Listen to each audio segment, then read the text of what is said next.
ప్రభువును ప్రియ రక్షకుడైన దేవుని పేరట మీ అందరికీ శుభాభివందనములు తెలియజేసుకుంటున్నాను.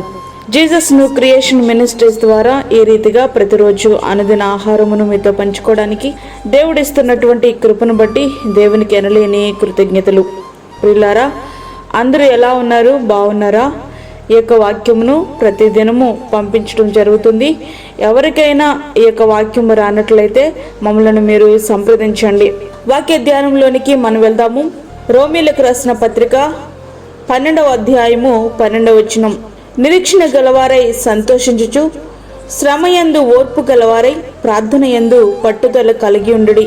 జీవితంలో చెలరేగిన తుఫానులు నిన్ను వేధిస్తున్నాయా? సమస్య సుడిగుండాలలో తిరుగుతున్నావా? పరిష్కారం లేని సమస్యల గుండా నీవు పయనిస్తున్నావా?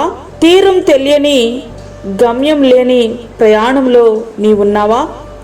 నీవు చేసే ప్రార్థన అరణ్య రోదనవుతుందా?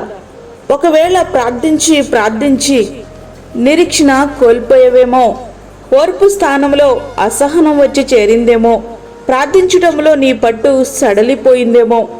అయితే 100కి 100 పాళ్ళు నీ సమస్యలకు కారణం నీవే. బస్టాండ్లో నిలబడి బస్ కొరకు ఎదురు చూస్తూ ఉంటాం.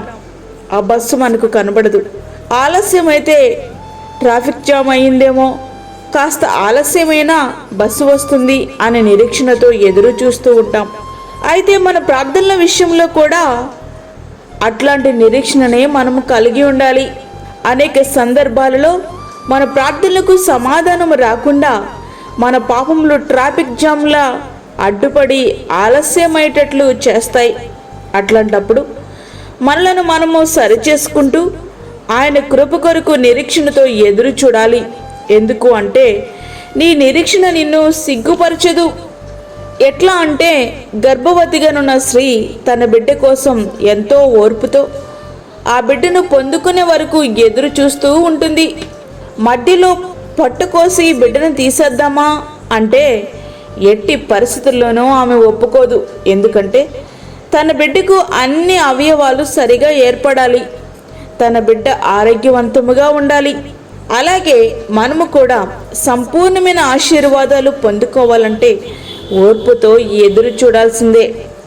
శ్రమ ఓర్పును, ఓర్పు పరీక్షను, పరీక్ష నిరీక్షణను కలుగు చేయనని ఎరిగి శ్రమల యందును అతిశయపడదుము. రోమీలకు రాసిన పత్రిక 5వ అధ్యాయము 3-4 వచనములు. శ్రమల యందు అతిశయించు.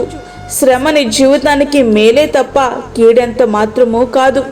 దేవుని యొక్క సమరూపములోనికి నిన్ను మార్చేవి శ్రమలే. కనుక వాక్యం అంటున్నటువంటి ప్రియ దేవుని బిడ్డ, పట్టుదల కలిగి ప్రార్థించు. ఎంతవరకు అని అంటావా? ప్రార్థనకు ప్రతిఫలం వచ్చేంత వరకు. అనేక సందర్భాలలో పట్టుదలతో ప్రార్థిస్తూ ఉంటాం. మన ప్రార్థనకు దేవుడు సమాధానం సిద్ధపరుస్తున్న సమయంలో మన విసిగిపోయి మన పట్టు సడలిపోతుంది. అందుకే పొందుకోవలసిన ఆశీర్వాదాలు మనకు దక్కకుండా మన ముందే నిలిచిపోతాయి. నిరీక్షణ కలిగి శ్రమల యందు ఓర్పుతో, ప్రార్థన యందు పట్టుదలతో పొందుకునే వరకు ప్రార్థిద్దాం. దేవుడిచ్చే ఆశీర్వాదాలు సమృద్ధిగా మనం పొందుకుందాం. అట్టి కృపా ధన్యత ప్రభు మనకి అనుగ్రహించునుగాక. ఆమేన్. వాక్యమైన ప్రియ దేవుని బిడ్డ, ప్రార్థనలో ఏకీభవించు. పరిశుద్ధమైన తండ్రి, ప్రేమగల యేసు ప్రభువా, శ్రేష్టమైన అమూల్యమైన మరి ఒక దినము మా జీవితంలో మీరు అనుగ్రహించారు. నీకు వందనాలు. ఈ దినమంతటి కొరకు మీరు మమ్మల్ని సిద్ధపరచండి ప్రభువా. దిన అవసరతలు అక్కరలు మీరు తీర్చండి. బయటకు వెళ్తున్నప్పుడు వస్తున్నప్పుడు నీ కాపుదల దయచేయండి. భయంకరమైన దినాలలో మేము ఉంటున్నాం ప్రభువా. నీ కృప సమృద్ధిగా మా కుటుంబాలకు మీరు అనుగ్రహించండి. అదేవిధంగా గర్భిణీ స్త్రీలను, చంటి బిడ్డలను, వృద్ధులను మీరు జ్ఞాపకం చేసుకోనండి నాయన. వారికి నీ కాపుదల దయచేయండి. దూరదేశంలో ఉండి వాక్యం విని ప్రార్థనలో ఏకీభవిస్తున్న ప్రతి ఒక్క బిడ్డను నీ హస్తాలకు అప్పచెప్పుకుంటున్నాం ప్రభా. ప్రతి ఒక్క బిడ్డకు కూడా మీరు తోడుగుండండి. ఈ యొక్క వాక్యమును అనేక మందికి నీ బిడ్డలు షేర్ చేస్తూ ఉన్నారు నాయన. వారికి, వారి కుటుంబానికి కావలసిన ఆశీర్వాదములు సమృద్ధిగా మీరు దయచేయండి. ఈ దినమంతటికి కావలసిన నీ కృప మాకు దయచేసి, పట్టుదలతో, నిరీక్షణతో, విశ్వాసముతో ఎదురు చూసే కృప మాకు దయచేసి, ప్రార్థన ప్రతిఫలాలు అనుభవించే కృప మాకు సమృద్ధిగా దయచేయమని మాకు కాదు యెహోవా, మాకు కాదు. సమస్త మహిమ ప్రభావం మీకే ఆరోపించుకుంటూ యేసు పరిశుద్ధ నామమున అడిగి వేడుకుంటున్నాము తండ్రి, ఆమేన్. ఈ యొక్క వర్తమానములు ప్రతిదినము పంపించబడతా ఉన్నాయి కాబట్టి ఈ యొక్క వర్తమానములు మీ బంధువులకు, మీ స్నేహితులకు షేర్ చేయండి. దేవుని సేవలో మీరు కూడా పాలిభాగస్తులు కండి. అదేవిధంగా మీ ప్రార్థన అవసరతలు మాకు తెలియచేయండి. మా ఫోన్ నంబర్ 9177377559. దేవుడు మిమ్మును మీ కుటుంబమును దీవించునుగాక. ఆమేన్.